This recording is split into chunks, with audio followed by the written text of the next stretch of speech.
बिस्मिल्लाहिर्रहमानिर्रहीम। स्टूडेंट्स, आज हमारा लेक्चर 7 है और आज का हमारा टॉपिक है आयोनिक रेडियस। इससे पहले आप लोग एटॉमिक रेडियस पढ़ चुके हैं, यानी जब हमने एटम्स के साइजेस डिस्कस किए थे। आज हम आयोनिक साइजेस की बात करेंगे। जब भी हम आयन का वर्ड यूज़ करते हैं तो फर्स्ट ऑफ ऑल हमें ये पता होना चाहिए कि how many types of ions are there. दो तरह के आयन्स होते हैं। First one is cation and second one is anion. Cation, when a neutral atom loses an electron. जब भी कोई न्यूट्रल एटम का मतलब है जिसके ऊपर कोई चार्ज नहीं है। न्यूट्रल एटम जब एक इलेक्ट्रॉन लूज करता है तो वो क्या बना देता है? केटाइन। यहाँ पे देखें, मैंने in the form of chemical equation इसे रिप्रेजेंट किया है। Sodium is a neutral atom. इसने जब एक इलेक्ट्रॉन लूज किया तो इसके ऊपर कितने पॉजिटिव चार्जेस आ गए? 1। अब चूंकि हमारा टॉपिक है ionic radius, so here we will focus on the size of neutral atom and cation. Sodium जब न्यूट्रल एटम है तो इसका साइज है 195 पिकोमीटर। जब ये कन्वर्ट होता है केटाइन में, केटाइनिक रेडियस को हम R पॉजिटिव से रिप्रेजेंट करते हैं, रेडियस को हम R से रिप्रेजेंट करते हैं। केटाइनिक रेडियस है इसका 95 पिकोमीटर। अब आप यहाँ पे देख सकते हैं कि 195 और 95 में एक बड़ा डिफरेंस है। सो यहाँ से हम क्या कंक्लूड करते हैं, या हमें क्या नज़र आ रहा है? Cation is smaller then parent atom. साथ में मैंने क्यों मेंशन कर दिया है क्वेश्चन, यानी ये शॉर्ट क्वेश्चन भी आ जाता है। अब रीज़न को एक्सप्लेन करने के लिए अगेन मैंने in the form of shells diagram draw की है इलेक्ट्रॉनिक कॉन्फ़िगरेशन की। सोडियम के केस में आप ये देखें, न्यूक्लियस, यहाँ पे लिखा गया है 11 प्रोटॉन्स। अब सोडियम का एटॉमिक नंबर है 11, सो हमने 11 इलेक्ट्रॉन्स रिप्रेजेंट करने हैं। फर्स्ट शेल में आ गए 2 इलेक्ट्रॉन, सेकेंड शेल में आ गए एल शेल में 8 इलेक्ट्रॉन, और थर्ड शेल है हमारे पास M जिसमें आ जाता है 1 इलेक्ट्रॉन। अब जब ये एक इलेक्ट्रॉन लूज करता है, माइनस इलेक्ट्रॉन का मतलब है कि इसने एक इलेक्ट्रॉन लूज कर दिया। अब यहाँ पे आप देखें कि फर्स्ट शेल में 2 इलेक्ट्रॉन्स आ गए, सेकेंड शेल में 8 इलेक्ट्रॉन, जबकि थर्ड शेल जो है वो डिसअपियर हो गया। क्यों डिसअपियर हो गया? क्योंकि यहाँ पे इसने एक इलेक्ट्रॉन लूज कर दिया और वो इलेक्ट्रॉन थर्ड शेल में प्रेजेंट था। तो केटाइन के स्मॉलर होने की 2 रीजंस हैं। फर्स्ट रीज़न क्या है? Loss of outermost shell. यानी आप देख लें, हमने जब रेडियस को डिफाइन किया था तो हमने कहा था कि न्यूक्लियस से लेकर आउटर मोस्ट शेल तक का जो डिफरेंस होता है, डिस्टेंस होता है सॉरी, उसे हम क्या बोलते हैं? रेडियस। अब यहाँ पे आप देख लें कि एक शेल डिसअपियर होने से जो न्यूक्लियस से आउटर मोस्ट शेल तक का डिस्टेंस है वो कम हो जाएगा। So first reason is loss of outermost shell. Second reason, imbalance in electron to proton ratio. ये यहाँ पे मैंने क्या रिप्रेजेंट किया है? Electron to proton ratio. ये मेजर रीज़न है कि बेसिकली आप देखें, न्यूट्रल एटम में number of electron is equal to number of proton. या सिंपल वर्ड्स में हम ये कह सकते हैं कि हर एक इलेक्ट्रॉन के को अट्रैक्ट करने के लिए न्यूक्लियस में एक प्रोटॉन मौजूद है। लेकिन जब वो आयन में कन्वर्ट होता है तो वहाँ पे आप देखें electron to proton ratio disturb हो गई। 10 इलेक्ट्रॉन्स 11 प्रोटॉन्स। अब न्यूक्लियर चार्ज इंक्रीज कर गया, so nuclear charge will attract the remaining electrons closer to itself. यानी जो न्यूक्लियस के ऊपर अब चार्ज बढ़ गया है, पॉजिटिव चार्ज बढ़ क्यों गया है? Due to imbalance in electron to proton ratio. तो ये न्यूक्लियर चार्ज बहुत स्ट्रांगली अट्रैक्ट करेगा 2 शेल्स को अपनी तरफ। As a result shrinkage in size will take place. Size जो है वो श्रिंक हो जाएगा। So cation is smaller than its parent atom. उसके बाद जी हम बात करते हैं एनाइन की। एनाइन क्या होता है? When a neutral atom gains an electron. जब एक न्यूट्रल एटम, जैसा से यहाँ पे मैंने फ्लोरीन की एग्जाम्पल लिखी है, वो एक इलेक्ट्रॉन गेन करेगा तो उसके ऊपर क्या चार्ज आ जाएगा? Negative charge. अब फ्लोरीन का जो रेडियस है दैट इज 72 पिकोमीटर। उसके कंपैरिजन में हम फ्लोराइड आयन का रेडियस देखें तो that is 136 picometer. Are negative किसको रिप्रेजेंट कर रहा है? एनायनिक रेडियाई को। तो यहाँ से हमें डिफरेंस नज़र आ रहा है, फ्लोरीन का साइज स्मॉल है, A9 fluoride ion point two remember, जब फ्लोरीन एक इलेक्ट्रॉन गेन कर लेता है तो आपने उसे फ्लोरीन आयन नहीं कहना, बल्कि आपने कहना है फ्लोराइड आयन।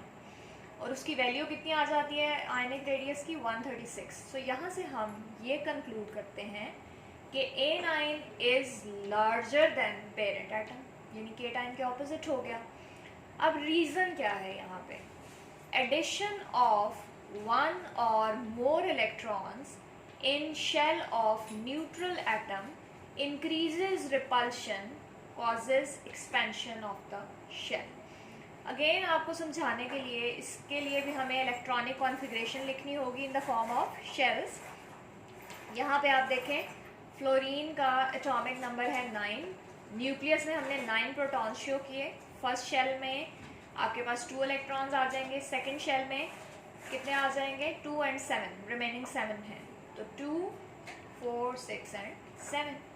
अब फ्लोराइड आयन बनाने के लिए, ये मैंने ब्लू से रिप्रेजेंट किया है, जब एक इलेक्ट्रॉन आएगा बाहर से, तो बाहर से भी नेगेटिव चार्ज आ रहा है और ऑलरेडी शेल के अंदर भी नेगेटिव चार्जेस प्रेजेंट हैं। So what will happen? Same charges repel each other. So as a result एक या एक से ज़्यादा इलेक्ट्रॉन, बाज़ जगहों पे जिस तरह से ऑक्साइड आयन बनने के लिए 2 इलेक्ट्रॉन चाहिए होंगे, नाइट्राइड आयन बनने के लिए 3 इलेक्ट्रॉन चाहिए होंगे, तो जितने ज़्यादा इलेक्ट्रॉन आएंगे यहाँ पे उतनी ही ज़्यादा रिपल्शन कॉज होगी। और आप देख सकते हैं कि यहाँ पे क्या होगा, यहाँ पे भी electron to proton ratio disturb हुई है, तो एज अ रिज़ल्ट एनाइन का साइज़ जो है वो इंक्रीज़ कर जाएगा। आप देखें फ्लोरीन एटम में 9 प्रोटॉन 9 इलेक्ट्रॉन, यानी number of proton is equal to number of electron. लेकिन जब वो फ्लोराइड आयन में कन्वर्ट होता है तो 9 protons are there, but now there are 10 electrons. हर प्रोटॉन अट्रैक्ट कर रहा था एक इलेक्ट्रॉन को, but now there is an extra electron. So as a result anions are larger than their parent atom. Students, ये एक नई टर्मिनोलॉजी है, ऑलरेडी आप लोग फर्स्ट ईयर में स्टडी कर चुके हैं, isoelectronic ions. Now what are isoelectronic ions? Iso mean same, electronic is from electrons, ions having same electronic configuration। इस तरह के ions जिनकी इलेक्ट्रॉनिक कॉन्फ़िगरेशन सेम हो उन्हें हम क्या बोलते हैं? Isoelectronic ions. एग्जाम्पल मैंने कोट की है, मैंने कुछ यहाँ पे लिखे हैं आइसो इलेक्ट्रॉनिक केटाइंस और कुछ लिखे हैं आइसो इलेक्ट्रॉनिक एनाइंस। अब आइसो इलेक्ट्रॉनिक केटाइंस कौन से हैं? अलॉन्ग द पीरियड सोडियम +1, इसमें आप देखें 10 इलेक्ट्रॉन 11 प्रोटॉन है, सोडियम का एटॉमिक नंबर होता है 11, लेकिन चूंकि एक इलेक्ट्रॉन लूज कर दिया तो remaining electron 10। Magnesium is with atomic number 12।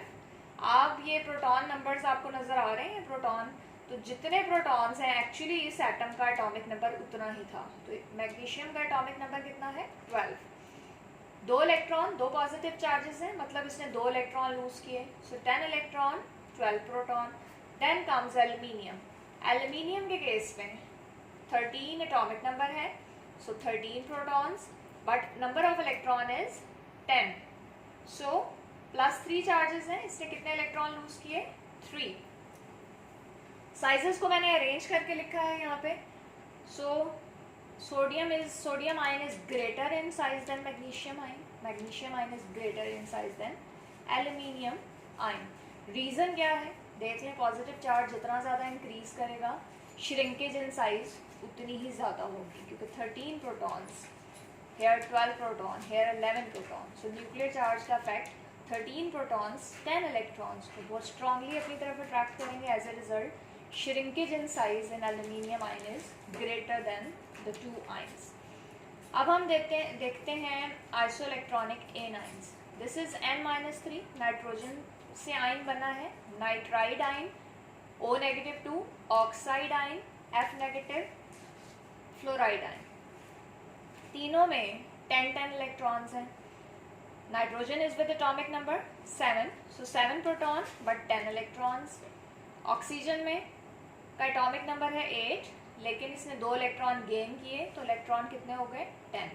Fluoride ion 9 proton 10 electron, so number of electrons are same, so these are isoelectronic anions. अब आप देख सकते हैं कि प्रोटॉन 7 है यहाँ पे 8 है, यहाँ पे 9 है.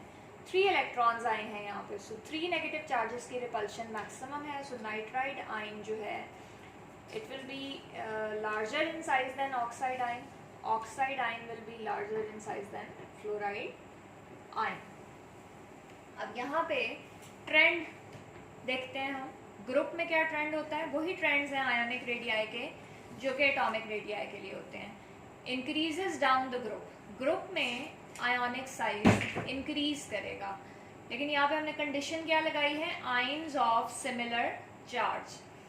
इसकी एग्जांपल मैंने ये कोट की है आपकी बुक के पेज नंबर 6 से.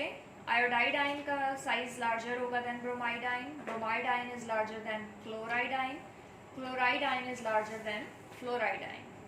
और पीरियड में वही ट्रेंड होगा, जिस तरह से एटॉमिक रेडियस डिक्रीज करता था पीरियड में, इसी तरह से आयोनिक रेडियस भी डिक्रीज करेगा. होमवर्क में आपके लिए मैंने एक क्वेश्चन लिखा है as assignment. Ionic size decreases from left to right for isoelectronic negative ions.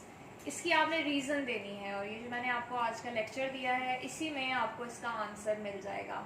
So students, आज के लेक्चर में हमने आयोनिक रेडियस डिस्कस किया. सबसे पहले हमने टाइप्स ऑफ आयंस देखी, केटाइंस एंड एनाइंस. एग्जांपल्स हमने दी सोडियम और फ्लोरीन की. उसके बाद हमने देखा कि कैसे केटाइंस बनते हैं, कैसे एनाइंस बनते हैं. और यहाँ पे आपके 2 शॉर्ट क्वेश्चंस मैंने बनवाए हैं. Cation is smaller then parent atom, A9 is larger than parent atom. ये रीजंस आ सकती हैं व्हाई. सो रीजंस हमने 1 बाय 1 डिस्कस कर ली. उसके बाद हमने पढ़ा है आइसोइलेक्ट्रॉनिक आयंस, और आइसोइलेक्ट्रॉनिक आयंस में हमने आइसोइलेक्ट्रॉनिक केटाइंस और एनाइंस डिस्कस किए हैं. So that's all for today's lecture.